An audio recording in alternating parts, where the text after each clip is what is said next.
ज्योतिष पांडे और आप देख रहे हैं अमर उजाला का डिजिटल पेज। दाल मंडी गली, अब जो जनता है उसके बीच एक संदेश प्रसारित हो रहा है कि दाल मंडी गली में बुलडोजर चलने वाला है।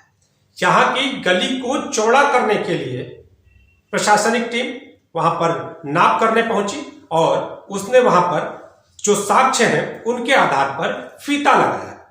अब इसकी पूरी डिटेल हमारे वरिष्ठ जो हैं राहुल जी, इनसे जानेंगे। राहुल जी, प्रशासनिक टीम दाल मंडी गली में पहुंचती है, पहुंचने के साथ वहां फीता लगाती है, नाप की जाती है, क्या होना क्या है? क्या वहां बुलडोजर चलना है या रास्ता चौड़ा होना है? होना क्या है? ये बनारस गलियों का शहर है। काशी विश्वनाथ जब कॉरिडोर बना तो तमाम गलियां खत्म हो गई। अभी अगर आपके बात देखेंगे, चौक से लेकर और दाल मंडी तक करीब करीब ये 1.5 किलोमीटर की एक लंबी सड़क है और इस पर जो है कहा जा रहा है कि 12 मीटर चौड़ी है, बुलडोजर चलेगा। लोगों के बीच एक अलग अलग तरीके की अफवाहें हैं। ठीक से देखा जाए तो भी ऐसा कुछ भी होने वाला नहीं। अभी फिलहाल केवल हुआ क्या है कि पिछले 5, 6, 7, 8 वर्षों में कि दुकान के आगे लोगों ने रैप बना लिए, किसी ने दुकान को थोड़ा सा आगे बढ़ा लिया, किसी ने दुकान के आगे जाल लगा लिए, तो उन्होंने 2 मीटर 2.5 मीटर जगह को कवर कर लिया। जो व्यापारी हैं उनका भी कहना है कि अगर प्रशासनिक टीम ने ये तलाशा है कि ये सड़क 12 मीटर चौड़ी है तो आप 12 मीटर कर दीजिए। तो कुछ जगहों पर ये देखने में आया है कि 12 मीटर चौड़ा करने में या 10 मीटर तक चौड़ा करने में कोई तकलीफ नहीं, क्योंकि अभी भी वो 5-6 मीटर चौड़ी सड़क अभी मौजूद है। आप जब दिन में जाएंगे तो आपको 3-3.5 मीटर दिखेगी। मार्केट खुली होती है। यही अगर आप रात के 12-1 बजे के बाद जाएं तो आपको दिखेगा कि वो आपको 6-7 मीटर तक सड़क चौड़ी दिखेगी। यानी कि रैंप बने होने के बावजूद 6-7 मीटर दिख रही है। अगर ये रैंप वगैरह तोड़ दिए जाएंगे, जो व्यापारियों ने एक अवैध कब्जे कर लिए, इसको अवैध कब्जा कहेंगे कि आपने अपनी दुकान को आगे बढ़ाने के लिए रैंप बना दिए हैं, पटिया डाल ली है, या आपने लोहे के जाल या लोहे के बॉक्स बनवा के उसको आगे लगा लिया है, तो 8-10 मीटर आ जाएगी। इस पर व्यापारियों को आपत्ति भी नहीं, जो स्थानीय व्यापारी हैं। तो अभी ना तो कोई बुलडोजर चलने वाला है, अभी सिर्फ उसकी नापझोंक हो रही है। उसमें कितनी संभावना है कि लोगों को राहत मिले। जो बाजार में खरीदारी करने लोग आ रहे हैं, जो पूरा दिन जो वहां चहल पहल होती है, अभी 3-4 मीटर में अगर आपको 2 बाइकें आमने सामने फंस जाती हैं, लोग पैदल चल रहे तो लोग निकल नहीं पाते हैं। तो केवल ये उस दृष्टि से अभी वहां पर काम चल रहा है, ऐसा कुछ बहुत बड़ा नहीं होने वाला है। इसके बीच में मैं थोड़ा सा रोकना चाहूंगा। काशी के मिजाज में अगर हम बात करें तो उस दाल मंडी गली में जब हम लोग भी कभी गुजरते हैं तो हटवे की बताई, ये जो कहते हैं कि आमने सामने से गाड़ियां आ जाए या कोई ऐसा कहे कि कोई व्यक्ति सामने से गुजर जाए तो पूरा एकदम सकरा हो जाता है। तो इससे राहत मिलने वाली है। इससे राहत मिलने वाली है। अगर ये अभी 3-4 मीटर आपको जो दिख रही है, अगर इसके रैक तोड़ दिए जाए, खुद व्यापारी भी आगे आए और अगर जो अवैध कब्जे अभी दिख रहे हैं सामने, अगर वो टूट गए तो 2 से 3 मीटर और आपको चौड़ी सड़क दिखेगी। यानी कि आपको ये राहत मिलेगी कि आप खरीदारी करने गए हैं तो आपको भी 8 से 9 मीटर सड़क आराम से मिल जाएगी। अभी ये होने वाला है। अभी कुछ जो बहुत चीजें चल रही हैं, आप देख रहे हैं सोशल मीडिया पे चल रहा है, दाल मंडी में बुलडोजर चलेगा, ये हटाया जाएगा, वो हटाया, कुछ नहीं होने वाला। अभी सिर्फ सर्वे है, शुरुआती सर्वे है। नगर निगम, बीडीए, प्रशासन, पीडब्ल्यू, उनकी टीमें अपनी रिपोर्ट देंगी।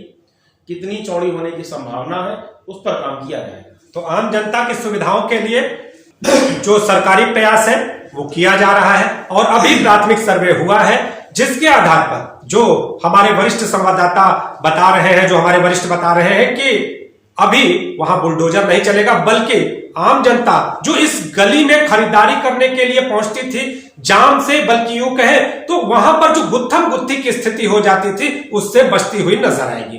अब दूसरी खबर की हम बात कर लेते हैं। राहुल जी, बनारस में मुस्लिम इलाके में एक मंदिर मिला और उसके बाद अब तमाम मंदिरों की श्रृंखला है, ऐसा कहा जा रहा है।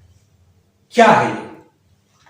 तो ये एक निजी संस्था है, उसका दावा है कि काशी, ये केदारेश्वर से लेकर और भेलूपुर तक करीब 42 मंदिर और तीर्थ जो है वो खो गए माने उनका दावा है कि है, लेकिन वो अपनी मौजूद जगह पर नहीं मिल रहे हैं, जिसका जिक्र वेदों पुराणों में है। मेरे पास एक लिस्ट है, मैं आपको उन मंदिरों के नाम भी बता सकता हूं। जो जिन मंदिरों का जिक्र उन्होंने किया है, उस संस्था के मुताबिक केदारेश्वर के समीप अवशान भैरव, आनंद भैरव, केदारेश्वर के पूर्व में माहेश्वर, सिंहेश्वर, गौरीलिंग, लक्ष्मीलिंग, त्रिनदीश्वर, श्री कंकंठ, मयूरेश्वर, बारणेश्वर, अजेश्वर, व्यासलिंग, सनत कुमारेश्वर तथा भार्गव लिंग। अब आते हैं केदारेश्वर जो घाट है उसके दक्षिण की दिशा में चित्रकेतु, चित्ररथ, विचित्र, राम, सीता, लक्ष्मण, शत्रुघ्न, हनुमान, भरत, बानर, बालू, लंगूर आदि के द्वारा स्थापित जो लिंग है, यानी कि काशी में ये राम, सीता, लक्ष्मण, शत्रुघ्न, हनुमान, भरत, बानर, बालू ये सब आए तो इन्होंने भी शिवलिंग स्थापित किए, ये नहीं मिल रहे हैं। आप केदारेश्वर के जो है पश्चिम में जाएंगे तो आपको कालकेश्वर, कुठारेश्वर, पारिभद्रेश्वर, प्रथमेश्वर, कालीश्वर, शुंभेश्वर, निशुंभेश्वर इस तरीके के आपको मंदिर हैं जो इनका समिति का दावा है कि ये मिल नहीं रहे हैं, बहुत दिनों से खोजे जा रहे हैं। अब आप देवनाथपुरा की तरफ जाएंगे तो वहां सिद्धेश्वर, दिलीपेश्वर, दिलीप तीर्थ, तो नारद घाट की तरफ जाएंगे तो विभ्राटकेश्वर, ऐसे बाल मुकुंद का चौहट्टा, प्रजनेश्वर और भेलूपुर में वाल्मीकिश्वर का मंदिर जो है इस संस्था का दावा है कि ये नहीं मिल रहे हैं।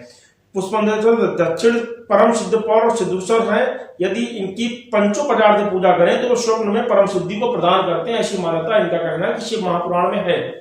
लेकिन आज की तारीख में ये एक भी तीर्थ और ये 42 मंदिर नहीं मिल रहा है। समिति का दावा है कि केदारेश्वर से लेकर भेलूरपुर के बीच में ये सारे मंदिर हैं। जिस तरीके से ये मंदिर अभी इतने लंबे समय बाद आपको बंद मिला, इनका कहना है कि इसी तरीके से मंदिर घरों में, गलियों में कहीं ना कहीं छुपे लोगों ने छुपा दिए हैं, दीवार खड़ी कर दी हो या किसी भी तरीके से, जैसे भी आप उनको छुपा सकते हैं। तो ये समिति का भी दावा है। तो हो सकता है इस पर आगे की खोज प्रशासन कुछ पहल करे और इनको ढूंढने का काम शुरू किया जाए। पौराणिक मंदिरों को लेकर एक खोज शुरू होने वाली है और टीम पूरी तरह से तैयार है। टीम पूरी तरीके से तैयार। लेकिन एक स्थिति है कि एक वर्ग ऐसा है कि जो इन सारी भावनाओं से इतर वो अलग बात कर रहा है, वो खोजो और खोदो के एक अभियान में कहीं ना कहीं जुट गया है। उसके लिए यहाँ की जनता और इस जो ये पूरी संस्था है इसके लोग क्या कहते हुए नजर आ रहे हैं? ये संस्था का तो ये कहना है कि बहुत सी चीजें खुदाई में मिलती हैं, बहुत सी चीजें खोजी जाती हैं। अगर कोई चीज पहले वास्तविक में रही है, अगर आज उसको हम पा लेते हैं, अगर हम उसको बता देते हैं कि ये मंदिर यहाँ पे था और वो अपने मूल रूप में है, मकान नहीं तोड़ना, अगर कोई मंदिर मूल रूप में तो वहां पूजा शुरू होनी चाहिए, ऐसा समिति का कहना रहता है। तो उनका कहना है कि हम किसी भी वर्ग को परेशान नहीं कर रहे हैं। किसी भी जगह पर पहले से कोई चीज स्थापित है तो हम उसको जो है वापस ले रहे हैं कि ये हाँ मंदिर, और टीम पूरी तरह से तैयार है। टीम पूरी तरीके से तैयार। लेकिन एक स्थिति है कि एक वर्ग ऐसा है कि जो इन सारी भावनाओं से इतर वो अलग बात कर रहा है, वो खोजो और खोदो के एक अभियान में कहीं ना कहीं जुट गया है। उसके लिए यहाँ की जनता और इस जो ये पूरी संस्था है इसके लोग क्या कहते हुए नजर आ रहे हैं? ये संस्था का तो ये कहना है कि बहुत सी चीजें खुदाई में मिलती हैं, बहुत सी चीजें खोजी जाती हैं।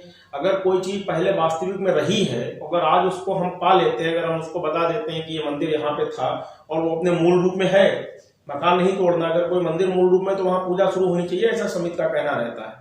तो उनका कहना है कि हम किसी भी वर्ग को परेशान नहीं कर रहे हैं। किसी भी जगह पर पहले से कोई चीज स्थापित है तो हम उसको जो है वापस ले रहे हैं कि ये हाँ मंदिर है और पूजा होनी चाहिए, उसके आसपास हम किसी को डिस्टर्ब नहीं कर रहे हैं। ऐसा काशी के जो समिति के जुड़े हुए जो विद्वान हैं उनका लगातार कहना है। उनका ये भी कहना है कि वहां पर कोई विरोध प्रदर्शन नहीं करने वाले हैं, हम अपना दावा प्रस्तुत करेंगे। प्रशासन जो है नियमानुसार कागजों में खोजे, नगर निगम के कागज खंगाले जाए, राजस्व के कागज खंगाले जाए प्रशासन से, और अगर उसमें दर्ज है तो उनको दिलाया जाए। और इसके साथ ही मैं आपको बता दूं कि काशी विद्वत परिषद जो मंदिर मिला है, जो मंदिर सामने आया है, वहां पर पूजन को लेकर आवाज उठा रहा है। तो अब देखना यह होगा कि काशी विद्वत परिषद की इस आवाज के बाद क्या वहां पर पूजन शुरू हो पाता है, क्या प्रशासनिक पहल कोई और रूप लेकर सामने आती है, और जिस तरह से निजी संस्था मंदिरों को, पौराणिक मंदिरों को खोजने की बात कह रही है, वो अपनी पहुंच कहां तक आगे बढ़ाती है। आप जुड़े रहिए अमर उजाला के डिजिटल पेज के साथ। अगर आप ये वीडियो YouTube पर देख रहे हैं तो हमारे चैनल को सब्सक्राइब करें और बेल आइकन को दबाना ना भूलें। अगर आप Facebook पर यह वीडियो देख रहे हैं तो हमारे पेज को लाइक करें।